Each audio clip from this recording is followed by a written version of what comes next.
Dear students, welcome to Sociology class. Myself, Sri G.D. Kadalagi, lecturer in Sociology. Dear students, in the last class, we discussed what is marriage, its characteristics.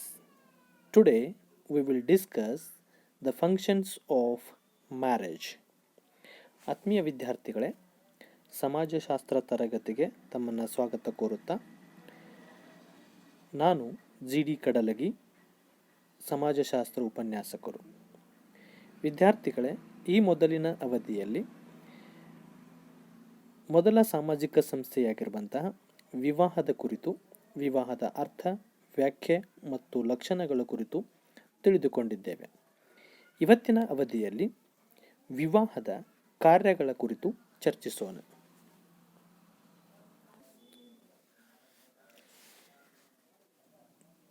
The major functions of marriage are also called the important functions of marriage are the first one, regulation of sex or sex life. Marriage is the powerful instrument of regulating the sex life of man, because already we know that sexual satisfaction is the most important instinct of a human being, which is fulfilled only through the institution of marriage, through on social norms or regulations, and it regulates the a most important instinct of human being, that is sex. It means here marriage regulate the sexual life of every human beings. ವಿವಾಹದ ಪ್ರಮುಖ ಕಾರ್ಯಗಳು, ಮಹತ್ವದ ಕಾರ್ಯಗಳಲ್ಲಿ ಮೊದಲನೇದು ಲೈಂಗಿಕ ಜೀವನದ ನಿಯಂತ್ರಣ ಅಂತ ಕರಿತೀವಿ. ಇಲ್ಲಿ ವಿವಾಹವು ಮಾನವನ ಲೈಂಗಿಕ ಜೀವನವನ್ನು ನಿಯಂತ್ರಿಸುವ ಒಂದು ಪ್ರಬಲವಾಗಿರುವಂಥ ಅಸ್ತ್ರ ಅಂತ ನಾವು ಕರಿತೀವಿ. ಮಾನವ ಜೀವಿಯ ಒಂದು ಮೂಲ ಪ್ರವೃತ್ತಿಯಾಗಿರುವಂತಹ ಲೈಂಗಿಕ ಬಯಕೆಯನ್ನು ಈಡೇರಿಸುವಂಥದ್ದು ಒಂದು ಪ್ರಮುಖ ಸಂಸ್ಥೆಯಾಗಿರುವಂತಹ ವಿವಾಹದ ಮೂಲಕ ಏರ್ಪಡುತ್ತದೆ. ಸೊ ಈ ಥರ ಒಂದು ಲೈಂಗಿಕ ಬಯಕೆಯನ್ನು ಒಂದು ಸಮಾಜ ಮನ್ನಿತ ರೀತಿಯಲ್ಲಿ ಅದನ್ನು ವಿವಾಹದ ಮೂಲಕನೇ ನೆರವೇರಿಸಿಕೊಳ್ಳಬೇಕೆಂಬ ಅಥವಾ ಈಡೇರಿಸಿಕೊಳ್ಳಬೇಕೆಂಬ ಒಂದು ಸಾಮಾಜಿಕ ನಿಯಮವನ್ನು ನಾವು ಕಾಣ್ತೀವಿ. ಆ ಕಾರಣಕ್ಕಾಗಿ ಇಲ್ಲಿ ವಿವಾಹವು ಮಾನವನ ಲೈಂಗಿಕ ಬಯಕೆಯನ್ನು, ಜೀವನವನ್ನು ನಿಯಂತ್ರಿಸುವಂಥ ಒಂದು ಪ್ರಮುಖ ಸಂಸ್ಥೆ ಅಂತ ನಾವು ಕರಿತೀವಿ. Then another one function of marriage is that it regulates sex relationships.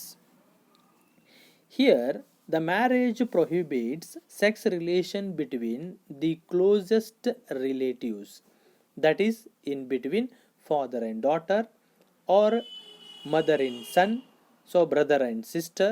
So this type of close relationship, here it prohibit the sexual relationship, so that here the society introduced an institution, that is marriage. It guides, it suggests where we follow the sexual relationship.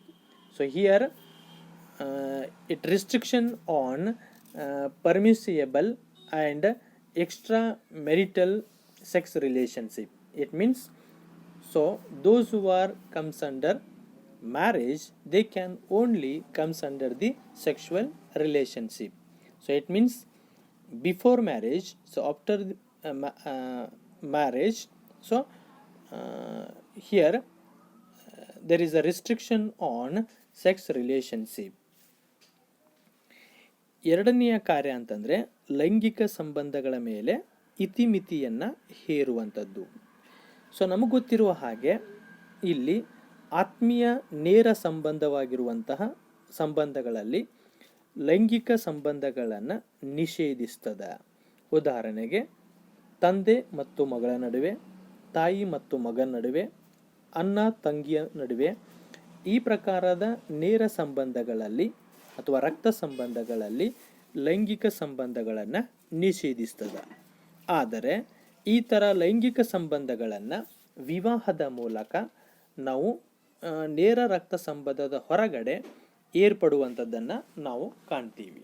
ವಿವಾಹ ಪೂರ್ವ, ವಿವಾಹ ಬಾಹಿರ ಲೈಂಗಿಕ ಸಂಬಂಧಗಳನ್ನು ನಿಯಂತ್ರಿಸೋಗೋಸ್ಕರವಾಗಿಯೇ, ನಿರ್ವಹಣೆ ಮಾಡೋಗೋಸ್ಕರವಾಗಿಯೇ ವಿವಾಹ ಅನ್ನುವಂಥ ಸಂಸ್ಥೆಯನ್ನು ಹುಟ್ಟುಹಾಕಿದೆ. ಇದು ವೈವಾಹಿಕ ಸಂಬಂಧಕ್ಕೆ ಒಳಪಟ್ಟಂಥವರ ಮಧ್ಯೆ ಮಾತ್ರ ಲೈಂಗಿಕ ಸಂಬಂಧದ ಮೇಲೆ ಒಂದು ಅವಕಾಶವನ್ನು ಅಥವಾ ಲೈಂಗಿಕ ಸಂಬಂಧಕ್ಕೆ ಒಂದು ಅವಕಾಶವನ್ನು ಇದು ಕಲ್ಪಿಸಿಕೊಡ್ತದೆ. Then third one, it leads to establishment of family.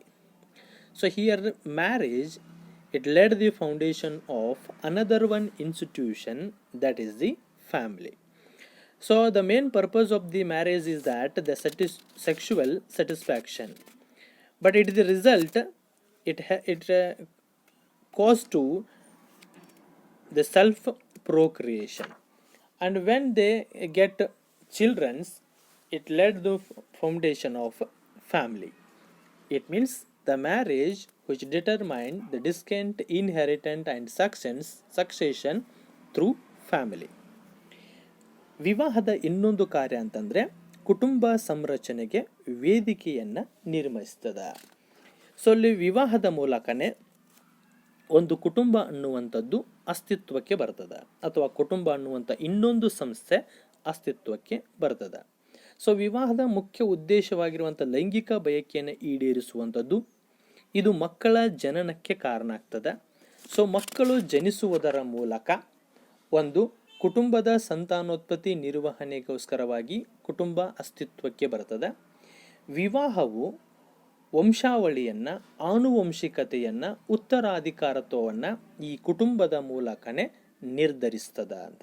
So ಆ ಕಾರಣಕ್ಕಾಗಿ ಕುಟುಂಬ ಅನ್ನುವಂಥ ಒಂದು ಸಂಸ್ಥೆಯ ಸಂರಚನೆಗೆ ಒಂದು ವೇದಿಕೆಯನ್ನು ನಿರ್ಮಿಸುವುದೇ ಈ ವಿವಾಹ ಅಂತ. Then another one function of marriage is that it provides economic cooperation. It provides for economic cooperation. Here marriage makes a division of labor to both male and female, or husband and wife. It helps to work jointly with the help of permanent bond relationship in between male and female. And also it divides the work of nature, it divides the duties of the member of the family through marriage. So in some societies we found a clear-cut division of work between the husband and wife. ವಿವಾಹ ಆರ್ಥಿಕ ಸಹಕಾರಕ್ಕೆ ಅವಕಾಶವನ್ನು ಕಲ್ಪಿಸಿಕೊಡ್ತದೆ. ವಿವಾಹ ಅನ್ನುವಂಥದ್ದು ಒಂದು ಶ್ರಮ ವಿಭಜನೆ ಅನ್ನುವಂಥದ್ದು ಹುಟ್ಟಿಕೊಳ್ಳಿಕ್ಕೆ ಅವಕಾಶವನ್ನು ಕಲ್ಪಿಸಿಕೊಳ್ತದೆ.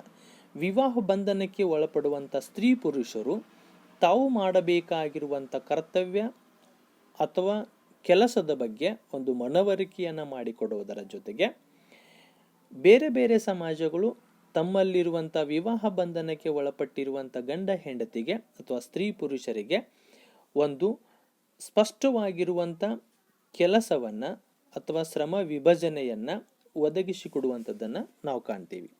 ಇಲ್ಲಿ ಆರ್ಥಿಕತೆಯ ದೃಷ್ಟಿಕೋನದಿಂದ ಇಬ್ಬರ ಮಧ್ಯೆ ಸಹಕಾರವನ್ನು ಬೆಳೆಸುವ ಒಂದು ಅಂಶವನ್ನು ಈ ವಿವಾಹ ಮಾಡ್ತದೆ. Then another one function is that it contributes to emotional and intellectual interstimulation of the partners. So here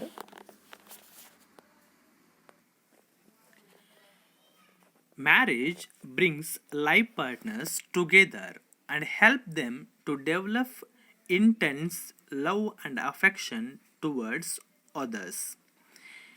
Here those who are committed a permanent bond relationship, then automatically they can develop some emotional and intellectual feelings one another or in between partners.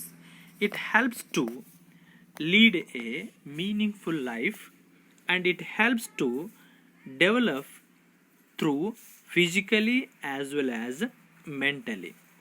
It strengthened both of the partners physically as well as emotionally.